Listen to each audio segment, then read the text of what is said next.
Deu. Muito bem. Aí escutamos, ainda há pouco na mensagem, que o São Paulo teve essa dificuldade. Ele queria fazer o bem e descobria que sempre fazia o mal, né?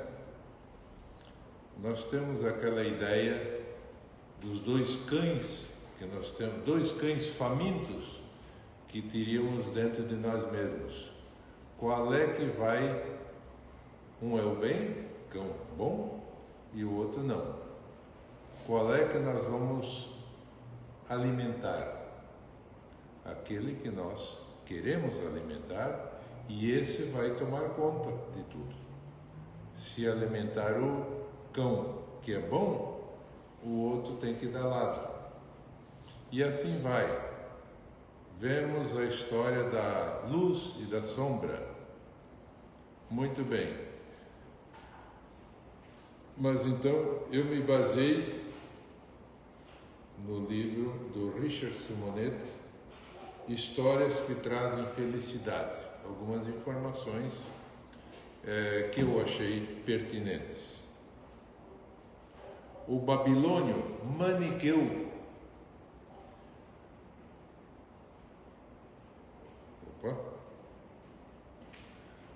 Viveu no século III da era cristã.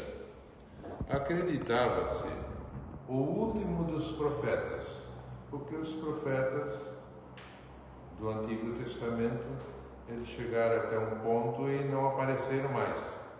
E acreditava-se que ele seria o último. E pregava a existência de duas forças contrárias a se combaterem: o espírito e a matéria, a luz e as sombras.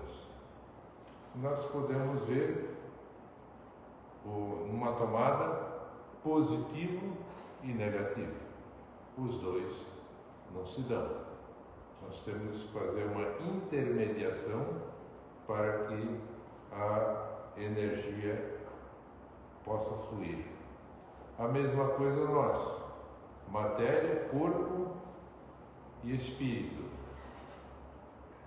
Os dois são antagônicos. Aí nós temos o perispírito que faz a intermediação. Não obstante datada, a expressão maniqueísmo, né, tem caráter atemporal, quer dizer, existiu em todos os tempos, e ainda existe essa ideia.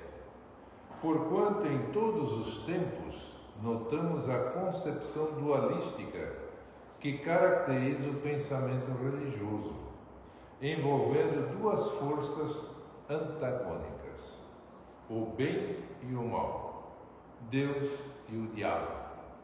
Aí eu coloquei aqui os anjos decaídos.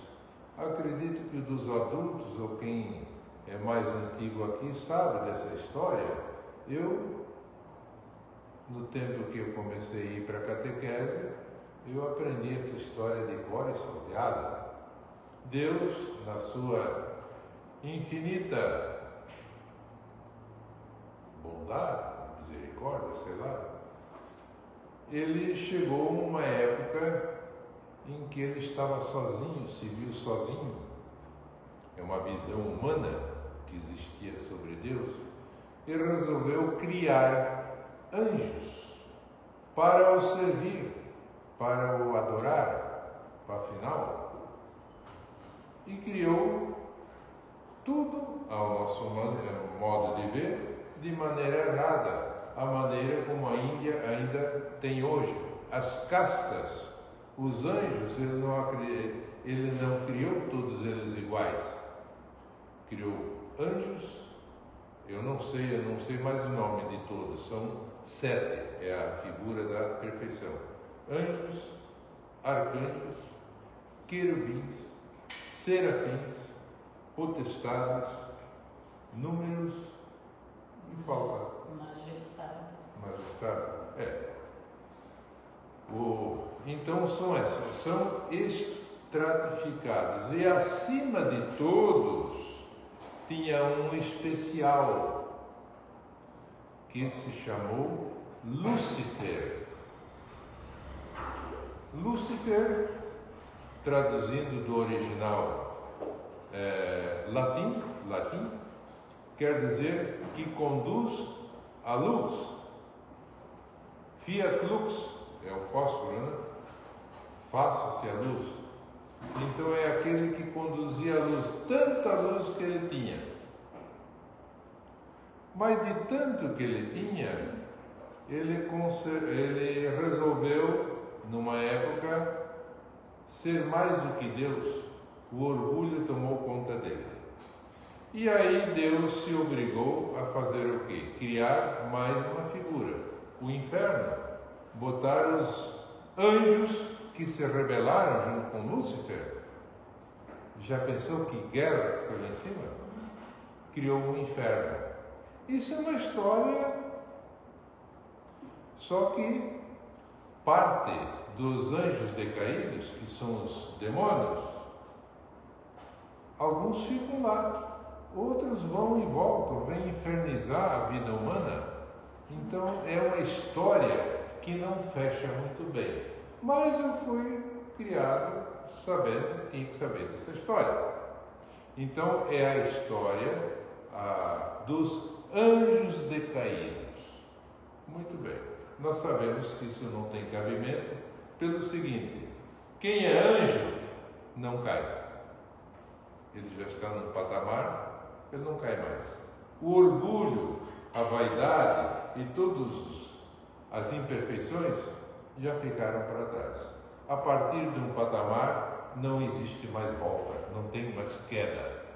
A queda existe no nosso patamar. Um dia a gente acerta, outro dia a gente erra, acerta no mesmo dia, erra no mesmo dia e assim vai. Vamos lutando, né? Muito bem. Isso é uma história. O diabo, rebelado contra o Criador, estaria empenhado em promover a perdição dos homens. Ele, quanto mais gente ele perverter, mais satisfeito ele fica. Parece extremamente eficiente, já que os desvios de conduta e tudo o que há de errado no comportamento humano seria de responsabilidade do tinhoso, o diabo. A começar pelo pecado original, cometido pelo mitológico casal Adão e Eva. Outra historinha interessante, né? Quem já vai voltar? Acho que sim. Acabou. Só dá uma mexida. Opa, eu acho que eu quero fazer mexer. Então nós ainda temos. Tá.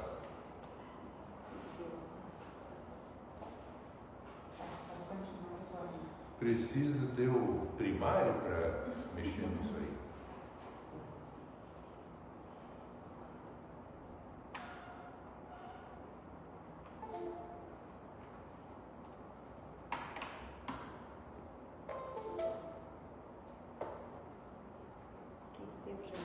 Bom, eu vou contando a história do pecado. Embaixo do arquivo. Não está ali embaixo?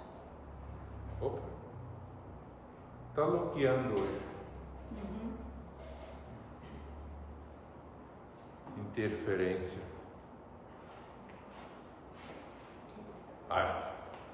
Pecado original, quer dizer, pecado de origem. Esse, não sei em que época do cristianismo, do catolicismo, afinal, que inventaram, mas a história da Adão e Eva nunca foi um casal. Adão em grego quer dizer homem, Eva quer dizer mulher. Deus criou o homem e a mulher. Aí está tudo certo. Mas não homem, mulher, casal. Então esse casal vivia lá no paraíso e tal, recebeu a ordem de Deus para não comer daquele fruto. É o tal do fruto proibido. Uns querem dizer que é maçã, afinal. E esses dias andei lendo que isso tudo é uma visão ocidental, a história do fruto proibido. É uma história mitológica. Porque se o casal Adão e Eva fossem um casal chinês, você sabe o que teria acontecido? Nós estaríamos no paraíso até hoje. Que o chinês teria matado a pobre e comido. Não é assim? Faz parte da cultura dele. Bom, isso é uma historinha. Como hoje é muita história, coloquei essa história também. Então, Adão e Eva pecaram, desobedeceram, e por consequência toda a humanidade a partir dali nasceu com a mancha do pecado original. É uma história que eu aprendi também desde que entrei na doutrina, na catequese. E como é que se tira esse pecado? Já nasceu, já com pecado. Como é que tira? Através do batismo. Batismo apaga. Umas gotinhas de água que o padre coloca. Eu te batizo em nome do Pai, do Filho e do Espírito. Né? Então, acabou. Daí vem a história. E quem não foi batizado? A criança que morreu sem batismo. Aí tem que inventar um lugar. A criança nasceu sem ter feito mal, nem ter feito bem. Aí foi inventado o limbo. O purgatório é quem faz um pecadinho mais leve, né? Morre, vai lá no purgatório, dá uma queimadinha e vai para o céu. O inferno, então, não volta mais. O céu tá. Então, essa é a história do pecado original. É uma boa história também, é uma historinha. Então, por isso que eu faço questão, essa gente miúda, essa gente nova, eu acho que nunca ouviu falar nisso aí, é bom, né? Eles conhecerem, mas com a devida orientação. Apressando-se por insinuante cobra falante, é a única cobra que se tem notícia que falava, né? É aquela do paraíso. Teria convencido a primeira mulher a perturbar Adão com o fruto proibido, que supostamente envolveria o sexo. A partir dali, instalou-se o mal no mundo. Não existia. A partir dali, o diabo é figura de marketing das religiões tradicionais, que lhe atribuem todos os desvios humanos. Tem religião que não consegue viver sem o diabo. O diabo é um personagem, é vivo, porque é aquela ideia que quando nós erramos é porque alguém de fora nos intuiu a errar. E nós sabemos pela doutrina espírita, se existe o diabo, é aqui dentro que ele está. Nós aqui fizemos o mal porque nós permitimos fazer o mal. Não é outro de fora. Até pode ser espíritos do mal atrasados que nos intuem. Mas quem decide? Nós. Nós é que temos o poder de decisão. Aceitar ou não. Então, a tentação é nossa. Então, algumas religiões não conseguem ter essa visão e agitam a bandeira dos tormentos eternos para aqueles que não comungam de suas crenças, nem seguem sua orientação. As pessoas gracejam. Prefiro o inferno. É mais movimentado e divertido. Está sempre cheio. O céu, as moscas, já que tem tanto mal nesse mundo, deve ter muito pouca gente que consegue ir para o céu. É monótono, O que vai fazer no céu?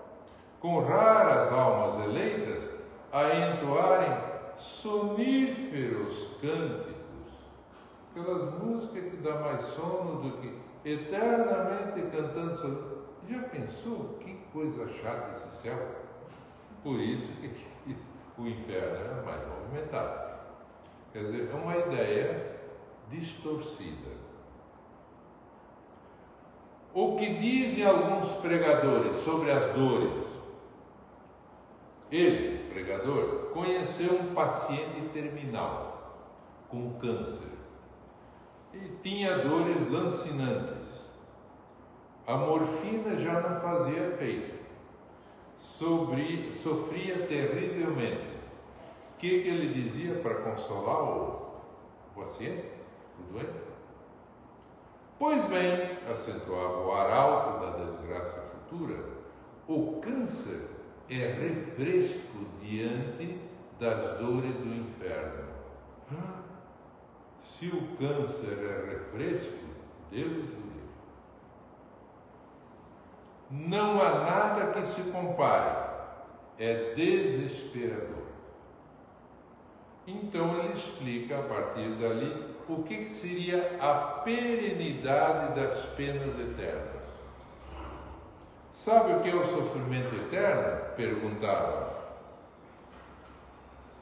E respondia: você sofre os tormentos por 1 hora e acaba? Não, vai continuar. Sofre os tormentos por 1 dia e acaba? Não, continua. Por 1 mês? Não, continua. Por 1 ano? Continua. Por uma década? Continua. Por 1 século? Continua. Por 1 milênio? Continua. Nunca acaba. Já pensou? Por um desvio, um pecado que a criatura humana praticou, por pior que seja, começou aqui e terminou aqui. Como é que o castigo não termina nunca? Está errado. Não fecha essa conta. Incrível. O diabo não só derrota Deus quando manda o homem para o inferno, como continua mais poderoso quando impede que as almas condenadas saiam de lá. Vamos supor, vai para o inferno, nós chamamos de umbral. Fica no umbral eternamente? Não, porque o erro que ele cometeu, ou os erros, tiveram começo e tiveram fim. Então, lei de causa e efeito. Sofre as consequências daquilo que praticou. Não é eterno. As consequências não são eternas. Não tem cabimento. É tudo de acordo.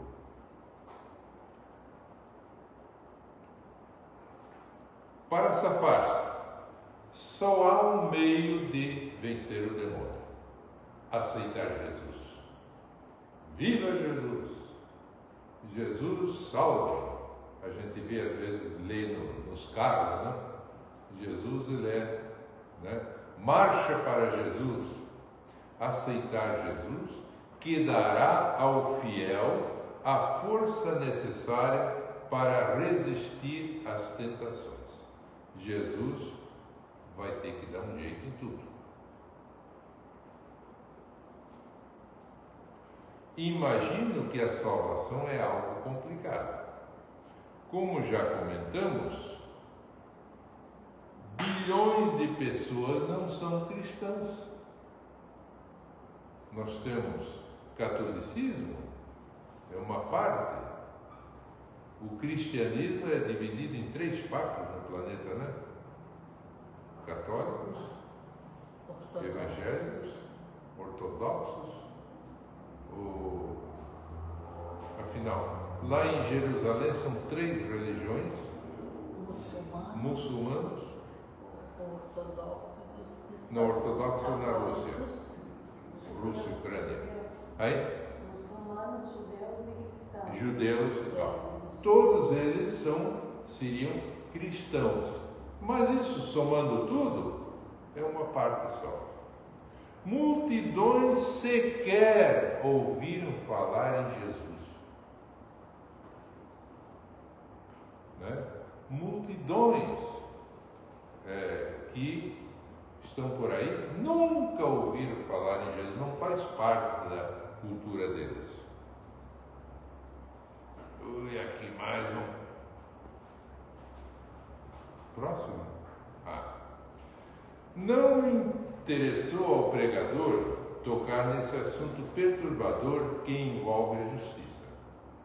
Se é preciso crer em Jesus para ser salvo, onde está a igualdade, a equidade divina que não providencia para que todos o conheçam? Se todos são filhos do mesmo Pai, filhos de Deus, por que Deus não deu um jeito de providenciar aqueles que não conheceram Jesus, que conheçam? O homem está na Terra há pelo menos 1 milhão de anos. Jesus veio há 2.000 anos. Como ficam os que viveram antes dele? Milhares e milhões. Só que sabemos pela doutrina espírita que desde que existe a humanidade sobre a Terra, o Cristo já providenciava a vinda de profetas, de pessoas especiais que já iam incutindo o bem nas pessoas. Ninguém ficou abandonado. O bem. Então, não é católico, lógico, é 300, 400 anos depois de Cristo começou o catolicismo. Cristianismo começou com Cristo. Antes disso aí, ficou tudo abandonado? Não. Tudo teve o seu acompanhamento através de Cristo. O pior do maniqueísmo é a sua aplicação no trato entre as religiões. Cada qual se considera representante do céu, as demais infiltradas pelo demônio. A minha religião é a verdadeira, o resto é tudo filho do capeta. Adeptos das seitas evangélicas enquadram o espiritismo como obra do diabo. Isso ainda hoje, hein? Ainda hoje, isso não acabou ainda. E, consequentemente, os espíritas como agentes do inferno, a serviço do tinhoso. É grave isso. Curiosamente, Jesus também enfrentou esse problema, já na época, 2000 anos. Escribas e fariseus, duas porções, duas divisões do judaísmo, que constituíam a elite do judaísmo, diziam abertamente que era o demônio quem operava as curas e benefícios que prodigalizava. Jesus cura por influência do demônio. Certo? O mestre respondia, sabiamente, que uma casa dividida não subsiste.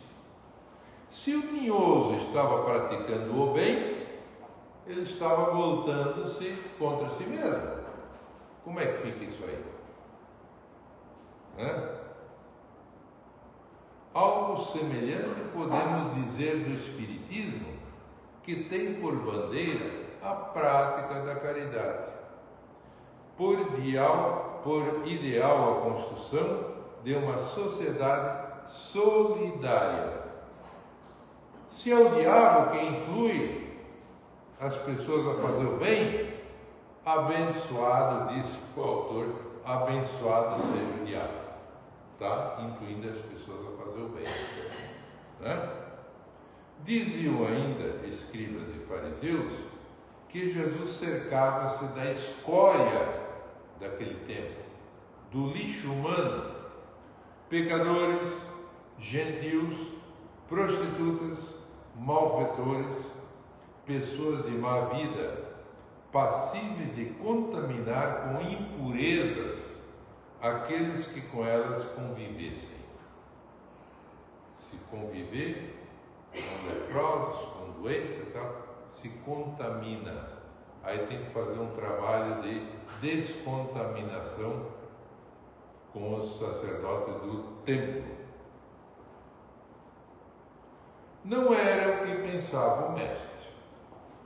Ele não dividia as pessoas em boas e más, segundo o Maniqueu. Não discriminava ninguém. Colocava-se acima dos tolos preconceitos do judaísmo.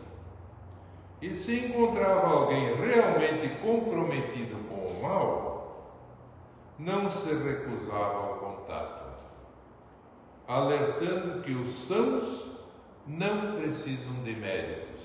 Quem precisa de médicos são os doentes. Por isso as multidões o cercavam. Ele não deixava ninguém para trás. Todos eram bem-vindos à sua presença. Por isso o povo o amava. Por isso viam nele o mensageiro da esperança e da paz. Nunca apareceu alguém lá naquela região que se portava dessa forma, não recusava ninguém. Os ricos, os escribas, fariseus, aqueles do templo, que não queriam aparecer em público, o procuravam à noite, geralmente na casa de Simão, e o mestre os atendia. Nicodemo, só para dar um exemplo. E assim outros conversava com as pessoas. A adúltera que foi lá, todo mundo com a pedra na mão para apedrejar, disse: tudo bem. Quem se acha sem pecado pode atirar a primeira pedra. Todo mundo foi embora. Eu também não vou te condenar. Vá e não peques mais. Isto é o mestre que dizia. E nós temos que imitá-lo. Certa feita, fariseus e escribas murmuravam: ele recebe pecadores e conversa com eles? Que história! Come com eles! Assim comentavam, procurando passar a ideia de que aqueles contatos eram comprometedores. O mestre, sempre atento às maquinações de seus adversários e jamais perdendo a oportunidade para transmitir ensinamentos, disse-lhes: qual dentre vós é o homem que, tendo 100 ovelhas, se perder uma delas, não deixa as 99 no deserto ou nos montes e vai em busca daquela que se perdeu até encontrá-la? E achando-a, põe-na sobre os ombros com alegria e, voltando para casa, convoca os amigos e vizinhos, dizendo-lhes: alegrai-vos comigo, porque encontrei a minha ovelha, a que estava perdida. Isto aí era um tapa no rosto dos escribas e fariseus. E eles não tinham como contestar, porque é a verdade. Cada pastor, ele deixa o que está tudo salvo e vai atrás daquela que está perdida. Então ele quer dizer que ele, o mestre, ou Deus, seja lá quem for, também não vai deixar um filho seu perdido por aí. Ele vai dar tantas oportunidades de que ele precisa para se regenerar. Vai atrás. Ninguém vai estar perdido no inferno eterno. É impossível. E concluiu: em verdade vos digo que maior alegria sente por causa desta do que pelas 99 que não se extraviaram. E eu vos digo que do mesmo modo haverá mais alegria no céu por um pecador que se arrepende do que por 99 justos que não necessitam de arrependimento. E é aquela história. Todos nós somos filhos do mesmo Pai. Alguns estão numa situação ruim, transviada, fazendo mal. O mal só existe enquanto a pessoa pratica o mal. Um dia vai descobrir que esse não é o caminho. O mal deixa de existir. Ele começa a praticar o bem. Então o mal é passageiro. Assim, pois, não é da vontade do vosso Pai, que está nos céus, que se perca nenhum desses pequeninos. Eu sou o bom pastor. Eu conheço todas as minhas ovelhas que o Pai me confiou. Por que a misericórdia divina se faz sentir apenas do lado de cá? Por que não do lado de lá? Arrependimento, misericórdia é só aqui? Não, muito mais do lado de lá. É lá, na verdade, que os espíritos se dispõem a mudar. Não é aqui. Aqui é complicado nós mudar. Nós estamos aqui presos a ilusões da matéria, de tudo quanto é jeito. Quando desencarnamos, opa, o que eu fiz? Que bagunça é essa que eu aprontei lá em Santa Helena? E daí ele vê o quanto que ele errou, que se enganou, e daí ele vai atrás da remissão. Eu vou ter que fazer alguma coisa. Eu fiz tanto mal para algumas pessoas lá, agora eu vou ter que fazer o bem. Então, é o que ele diz, é lá na verdade que os espíritos se dispõem a mudar. Epa, eu me atrasei. O outro servo meu está lá na frente, eu estou aqui. E eu achava que ele não valia nada. Aqui vivemos envolvidos por ilusões e fantasias, vícios e paixões. Ao desencarnar, enxergamos melhor. Lá não existe... Ninguém faz teatro do lado dela. Teatro fizemos aqui. Nós damos a aparência de bonzinho. Falamos bonito. Né? Nossa, como é aquele sujeito, aquele palestrante. Que coisa maravilhosa. Uma maquiagem. Lá é diferente. Se enxergam face a face. Contemplamos a realidade. Seria maldade divina não aceitar o arrependimento além túmulo, oferecendo-nos a oportunidade de reabilitação. E tem mais. Na observação final da parábola de Jesus, proclama que Deus não quer perder nenhum de seus filhos. E não perde mesmo, ou não seria onipotente.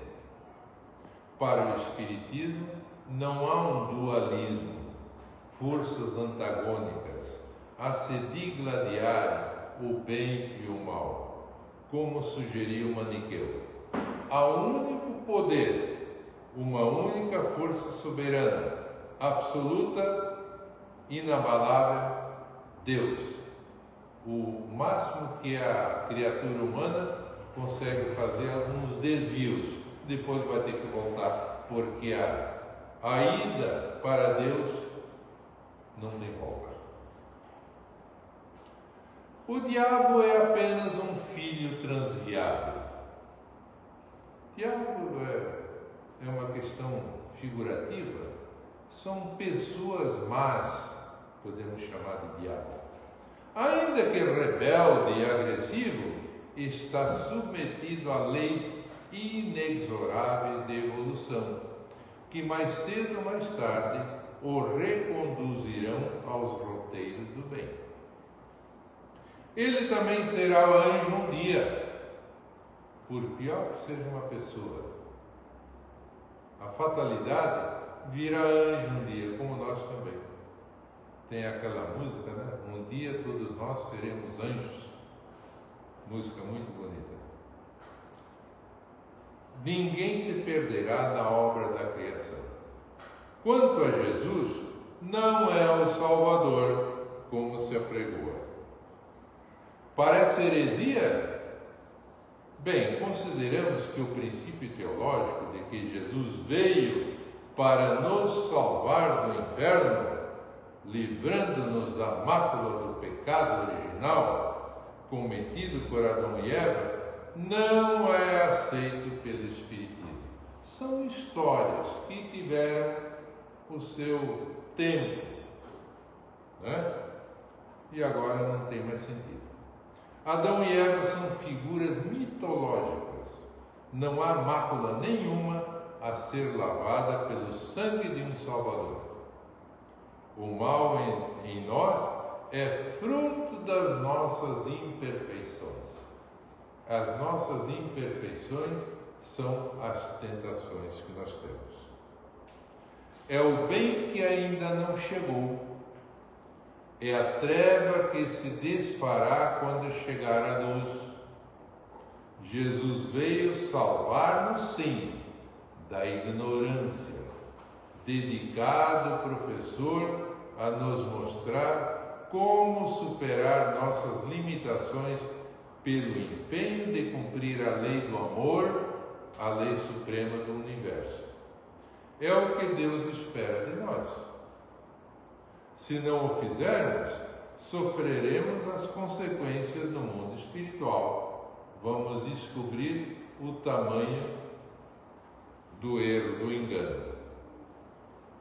Não de maneira irremissível, não existe pena eterna, porquanto nosso Pai nos proporciona infinitas oportunidades de reabilitação. É o pai, é o casal que tem um filho que erra, ele dá uma chance, dá duas, dá três. Quantas chances ele precisar para não errar mais? Deus vai fazer diferente. Quanto mais rápido o nosso despertar, melhor para nós. E certamente haverá festas no além quando isto acontecer. Quando nós conseguirmos nos reabilitar, vai ter festa lá no céu. Muito bem.